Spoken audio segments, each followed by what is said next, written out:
Si tu as l'impression de gérer tes émotions avec la nourriture, cette vidéo est pour toi. C'était le matin, et puis je reçois un appel téléphonique, mais là, elle arrive de manière extrêmement intense. C'est-à-dire que je sens le désir de destruction et de violence naître en moi. Salut, c'est Haïdar et je vous souhaite la bienvenue sur la chaîne sur laquelle on parle de pacification alimentaire. La méthode qui vous permet de faire la paix avec votre corps et la nourriture en vous débarrassant de vos compulsions alimentaires. Très régulièrement, je reçois des appels de personnes qui me disent ceci: Haïdar, voilà, je ne sais pas, voilà, j'ai des troubles du comportement alimentaire, mais moi je crois que mon vrai problème, c'est les émotions. En fait, je suis un mangeur, je suis une mangeuse émotionnelle et j'aimerais que tu m'aides à gérer mes émotions ou à apprendre à gérer mes émotions autrement que par la nourriture. Cette vidéo est faite pour répondre à cela. Aujourd'hui, j'ai envie de vous raconter, pour commencer, une petite anecdote sur la gestion des émotions et la nourriture, parce que, comme vous peut-être, pendant de nombreuses et longues années, j'ai considéré que j'étais ce qu'on appelle un mangeur émotionnel, c'est-à-dire que j'avais l'impression qu'à chaque fois que je vivais une émotion, et ça pouvait être des émotions confortables ou inconfortables, eh bien, j'avais envie, j'éprouvais le désir de manger. Manger était une manière de digérer les émotions quelque part, et évidemment il m'a semblé que c'était un problème. Donc comme vous peut-être, j'ai cherché à traiter ça, à changer ça, et évidemment ça n'a pas fonctionné. Et on va voir dans cette vidéo pourquoi est-ce que toutes les méthodes qu'on essaye de nous faire gober ne fonctionnent pas sur la gestion émotionnelle, et Dieu sait que je déteste cette formulation. Bref, je vais vous raconter une histoire. Cette histoire a eu lieu il y a peut-être 3 ou 4 jours, c'était le matin, et puis je reçois un appel téléphonique. Cet appel téléphonique et la conversation qu'elle contient, je dois le dire, me déplaisent extrêmement fortement et éveille à l'intérieur de mon corps, puisque c'est là que vivent les émotions, un sentiment de colère aiguë, de colère très forte, d'agacement, de violence. C'est-à-dire que je sens en moi monter la chaleur de la colère. Et pour moi, la colère, c'est marrant, c'est une émotion qui a toujours été plus ou moins interdite, que je me suis plus ou moins toujours promis de ne pas vivre, de ne pas exprimer, comme si être en colère était quelque chose de mal. Et je réapprends à accueillir et à vivre cette émotion, et même à l'embrasser lorsqu'elle est là. Mais là, elle arrive de manière extrêmement intense. C'est-à-dire que je sens le désir de destruction et de violence naître en moi. Et quand ça arrive, c'est généralement que l'émotion est plutôt intense. Et je vais être complètement honnête avec vous. Je vais vous dire, donc je clôt cet appel. D'abord, pendant l'appel, j'exprime mon émotion. Je dis que je suis en colère. J'évite du mieux que je peux de balancer ma colère au visage de mon interlocuteur, avec plus ou moins de succès évidemment. Et je raccroche. Et là, je me retrouve ici, sur ce bureau, là où je vous parle.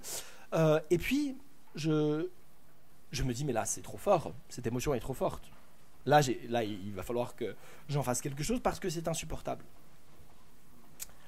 Et ma première pensée, mon premier réflexe ont été de me dire, je vais aller dans la cuisine et je vais me servir un verre de vin. Très honnêtement, ça a été ma première pensée, mon premier réflexe. Parce que l'alcool a cet effet désinhibiteur de cesser de résister aux émotions et peut-être de les embrasser un peu plus. Et puis, à ce moment-là, je me suis rappelé qu'il était 9h30 du matin et que je venais de terminer mon café, que probablement ce ne serait pas le cadeau le plus chouette que je pourrais faire à mon foie et que peut-être ce n'était pas l'idéal pour gérer mes émotions. Quelle horreur d'utiliser ce mot, gestion des émotions, on va en reparler tout à l'heure. Brièvement, très brièvement, l'idée de manger m'apparaît. Et on en reparlera tout à l'heure. L'idée de me nourrir apparaît. Et en fait, je ne choisis pas l'option alcool parce que je pense que c'est pas l'idéal. Et puis, l'option nourriture me traverse l'esprit, mais comme une espèce de vieille pensée venue de loin, et elle ne s'accroche absolument pas à mon esprit, elle passe. Parce que, en fait, je sais que j'ai pas faim, et que je n'ai pas envie de manger, et que même si je mangeais, ça ne serait pas efficace pour résorber cette émotion, pour ravaler cette émotion. C'est-à-dire que, vu que manger est un acte tellement banal, tellement neutre, tellement normal maintenant pour moi, quel que soit le type d'aliment, j'aurais pu aller, je sais pas, m'acheter des aliments extrêmement denses, en goût, en saveur, très sucrés ou très gras ou très salés. Mais ces aliments sont complètement neutres pour moi, et par conséquent, ils n'auraient pas été efficaces pour m'aider à gérer ces émotions. Et donc, qu'est-ce que je décide de faire? Je me dis, bon bah, là, il faut que j'accomplisse mon devoir vis-à-vis de mon corps, de mes émotions. Et quel est mon devoir? En fait, une émotion, c'est très simple. Une émotion, c'est une énergie qui demande une seule chose, à être vécue. Une émotion demande à traverser notre corps de la pointe des pieds au sommet du crâne. C'est tout. C'est tout. La seule manière de se libérer d'une émotion, c'est de la vivre. Et par conséquent, je me dis là, comment est-ce que je peux vivre mon émotion? Et en fait, les émotions ne se vivent pas dans la tête. Je cherchais dans ma tête des réponses, vous voyez. Mon mental, mon ego tournait, et plus mon ego tournait, plus ma colère se faisait intense, parce que je ressassais, je ruminais, j'étais dans ces pensées répétitives affreuses, qui étaient invivables, insupportables. Et je me suis dit, Haïdar, il faut absolument que tu sortes de ta tête. Il faut absolument que tu t'échappes de cela, et il faut que tu te donnes la possibilité de vivre cette émotion par le corps. Et le corps sait très bien dire ce qu'il a envie. Et là, ce que mon corps avait envie, c'était de détruire cette table en bois sur laquelle mes coudes sont posés en ce moment, de la retourner et de tout casser. Mais j'aime bien mes meubles et je vais éviter de les détruire. Par conséquent, je chevauche, il n'y a pas d'autre mot, mon scooter et je pars au fitness. Et j'arrive avec véhémence à la réception en demandant, parce que j'avais jamais vu ça, mais c'est absolument ce dont j'avais besoin, s'il n'avait pas un sac, un punching ball, un sac, un punching ball, je crois que c'est comme ça que ça s'appelle, un sac de boxe. Au début, la personne ne comprend pas, donc je répète avec énergie. Elle m'indique que ça se trouve au dernier étage. Et donc je monte ces escaliers, et pendant peut-être 20-30 minutes, je tape dans ce sac. Je tape de toutes mes forces. Je fais sortir cette rage et cette violence. Et franchement, en y allant, j'y croyais pas trop, parce que l'émotion était tellement forte, tellement intense, que je me disais, mais en fait, elle partira pas. Enfin, je sais pas comment je vais faire. Elle va rester là toute la journée, cette émotion. Et ça a été vraiment d'une efficacité invraisemblable, redoutable. C'est-à-dire que, au bout de 20 minutes, je ne savais plus être en colère. L'émotion était partie. Elle était sortie. J'avais accompli mon devoir vis-à-vis de mon corps et vis-à-vis de mon monde émotionnel. C'est-à-dire que j'avais laissé cette émotion me traverser et je lui avais donné la possibilité de s'exécuter, de se vivre. Je n'ai pas été dans son déni, je n'ai pas été dans une pensée positive ou quoi que ce soit. J'ai simplement laissé sortir ça avec la stratégie qui, sur le moment, m'a paru la plus pertinente. Alors, pourquoi est-ce que, aujourd'hui, je suis en capacité de vivre mon émotion de cette manière, alors qu'à l'époque, ça aurait été extrêmement simple. J'aurais pris mon scooter, je ne serais pas allé au fitness, je serais allé au supermarché, j'aurais acheté des céréales, des donuts, des chips, je me serais mis au lit et j'aurais cherché à étouffer mes émotions avec de la nourriture. Et bien simplement parce que j'ai arrêté de me juger, simplement parce que je me suis donné l'autorisation de le faire. Simplement parce que d'abord, je sais que j'ai le droit de manger des céréales, j'ai le droit de manger des donuts et j'ai le droit de manger des chips, autant que je veux, quand je veux, à n'importe quel moment et en n'importe quelle quantité, de façon inconditionnelle. Mon corps le sait, ma tête le sait. Donc finalement, il n'y a pas de rareté, c'est rien de spécial. Il n'y a pas cette excitation, parce qu'à l'époque, c'était excitant de transcender les règles et de dire je vais aller contre l'interdit, je suis en colère, donc je vais aller à l'encontre des règles que je me suis fixées de ne pas manger certains types d'aliments, ou je vais aller à l'encontre de ce que la société attend de moi de manger healthy, et donc je vais transcender ces règles, et donc je vais manger ces aliments. Et là, il n'y a pas cette excitation, puisque c'est autorisé. Et par conséquent, le fait de me retrouver dans mon lit et de manger n'aurait simplement pas été une manière suffisamment intense ou intéressante pour moi de gérer cette émotion. Donc finalement, est-ce que manger émotionnellement est un problème? Absolument pas.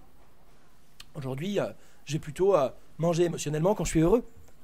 Tout d'un coup, je suis en joie et j'ai envie de partager cette joie, donc je vais organiser un grand repas, puis je vais manger, puis ça va être une célébration. Parfois, je vais manger par ennui. Il y a du vide, je m'ennuie, et je vais manger simplement parce que j'ai envie d'avoir de la sensorialité. C'est normal, c'est complètement normal et c'est complètement ok. Simplement, ça n'est plus ma stratégie privilégiée, ça n'est plus ma stratégie exclusive.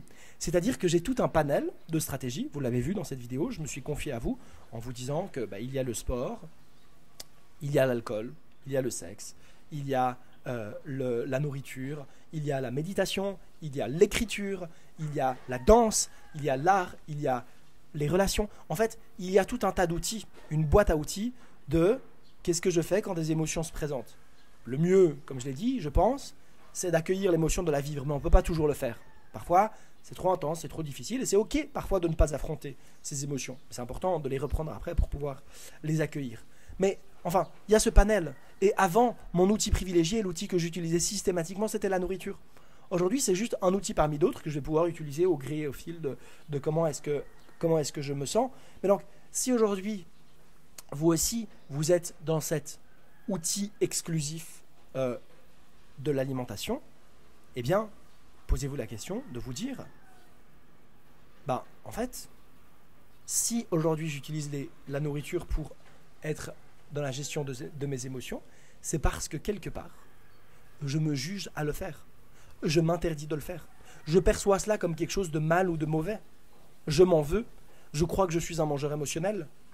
Ou alors, pire que tout, mais pire que tout, je crois que je suis trop sensible. Je crois que je suis trop émotionnel. Je crois que je dois apprendre à gérer mes émotions. Alors là, gestion émotionnelle. Alors, pour moi, la gestion, c'est la gestion des eaux usées, gestion des déchets, mais pas gestion des émotions. Nos émotions sont un cadeau de la vie et de l'univers. Nos émotions sont ce qui nous distingue d'un caillou. Et par conséquent, nos émotions, qu'elles soient confortables ou qu'elles ne le soient pas, devraient être célébrées, embrassées, félicitées. C'est la vie qui vibre en nous par les émotions. La vie n'aurait aucune saveur, ne serait même pas vivable, ne serait même pas la vie si nous n'avions pas ces émotions. Et par conséquent, quand on nous dit qu'on doit apprendre à gérer nos émotions, qu'est-ce qu'on répond? T-O-Z, TOZ. TOZ. Non, on ne gère pas ces émotions. On les accueille. On les vit. On les écrit. On les crie. On les chante. On les danse. On les célèbre. On se met en colère, on hurle. On tape dans un sac, on court. On fait l'amour. On vient, on part. Mais on ne gère pas ces émotions. En fait, profondément, ce qu'il faut comprendre, c'est que comme je l'ai dit en début de vidéo, notre corps est le siège de nos émotions. Nos émotions ne sont pas là, elles sont là. Elles sont dans le ventre, dans la poitrine, dans la gorge, elles sont partout dans notre corps.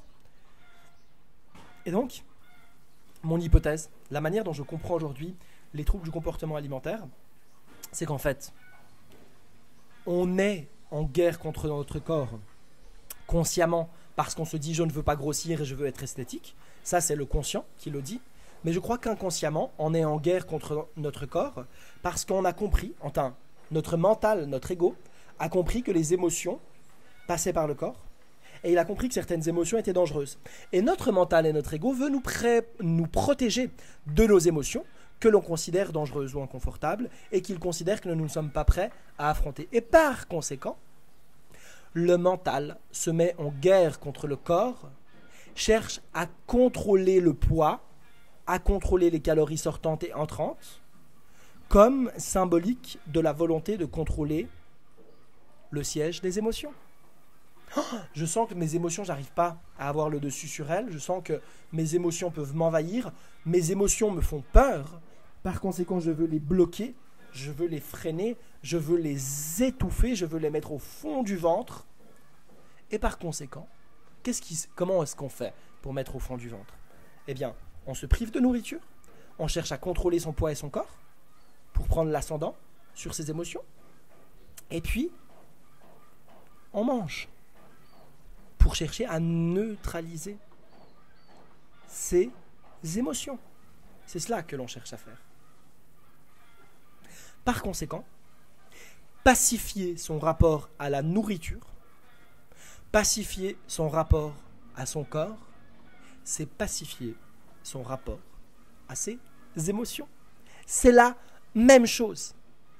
On ne peut pas faire un travail sans faire l'autre. Mais est-ce que c'est simple de pacifier son rapport aux émotions?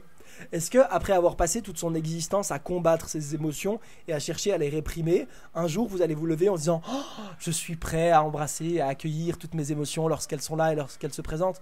Non, non, non, jamais. C'est une aventure. C'est une aventure qui parfois est drôle et parfois elle est un peu moins. Mais c'est une aventure qui en vaut tellement la peine. Je ne vous dis pas que c'est facile, mais je vous dis que ça en vaut la peine d'apprendre à rencontrer ces émotions, à les vivre, à les laisser sortir. Et quelle liberté et quelle légèreté lorsqu'enfin on devient ce canal par lequel les émotions peuvent venir, repartir, tel un enfant qui n'a pas encore été conditionné à se refuser, se violenter, se réprimer, mais qui simplement se laisse traverser. C'est ça que j'ai envie de continuer à pratiquer et de vous aider à faire. Et si c'est ce que vous avez envie d'apprendre à faire, si vous aussi, vous avez envie de renouer, de pacifier votre rapport non seulement à la nourriture et au corps, mais aussi et surtout à vos émotions, j'ai préparé et j'ai décidé de vous offrir les 3 clés, les 3 prises de conscience indispensables pour vous libérer de vos obsessions alimentaires. C'est le premier lien en description et en commentaire et vous avez la possibilité de le recevoir gratuitement dans votre boîte email. C'est là que je vous donne rendez-vous. Si vous ne voulez louper aucun des prochains épisodes, il vous suffit de vous abonner et d'activer clochette, la petite cloche. Dans tous les cas, je vous remercie pour votre attention et je vous dis à bientôt. Au revoir.